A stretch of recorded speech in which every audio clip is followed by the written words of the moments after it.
Am I the a-hole for bringing my sister-in-law's wallet to the restaurant when she conveniently always forgets it? My F28 sister-in-law, Amy, F26, always comes to visit from out of town. She stays with us instead of a hotel, and always wants to go to expensive restaurants.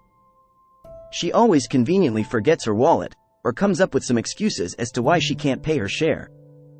She has implied that since I make much more money than her, I should be the one to pay. No, not my husband should pay, but me specifically. I do make a fair amount of money, but not so much that I can treat someone every time they come into town. Nonetheless, in the past, I have just paid the bill and asked her to pay me back. She never has.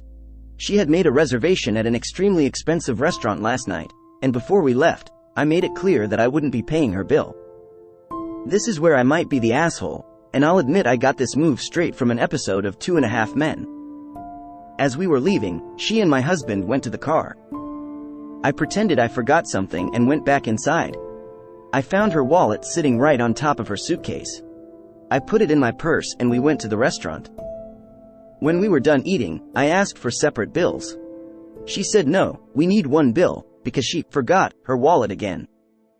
I reached in my purse and said, "This wallet?" She was extremely furious. She said that I should not have touched or grabbed her wallet. Am I the a-hole? Edit.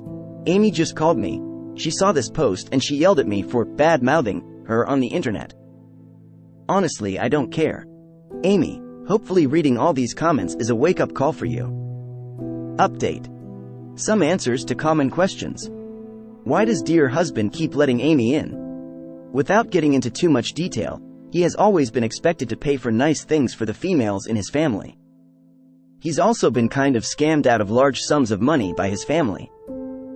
That's slowly been shut down over time, and we're working on shutting down this dinner or outings thing. He allows this because he feels bad that they don't have a lot of money. It's sad, but that's how his family got along for a very long time, being dishonest about anything and everything to get their hands on some extra money or extra financial help. I could write a book on some of the things I've seen them do over the years. It hasn't been easy to show these people how wrong this is. He has talked to Amy about being cheap, has had come to Jesus talks with her, and genuinely has always felt that each next time would be different. We've been in therapy addressing this, and he's learned to set boundaries. This restaurant thing is a boundary that he hadn't yet set. It's hard to set all boundaries all at once when you actually had no clue what boundaries were, and have had no boundaries for years. Does he pay too? We are married. My money is his money. When I mentioned Amy specifies I should pay, I meant more that she specifies since I make good money, we as a whole shouldn't be cheap. What was the point if you ended up paying? I knew Amy wasn't going to pay. She always finds a way not to pay. I went to the restaurant fully expecting to foot the bill. I did this because I saw it on a show and thought it would be funny to do in real life, to be completely honest.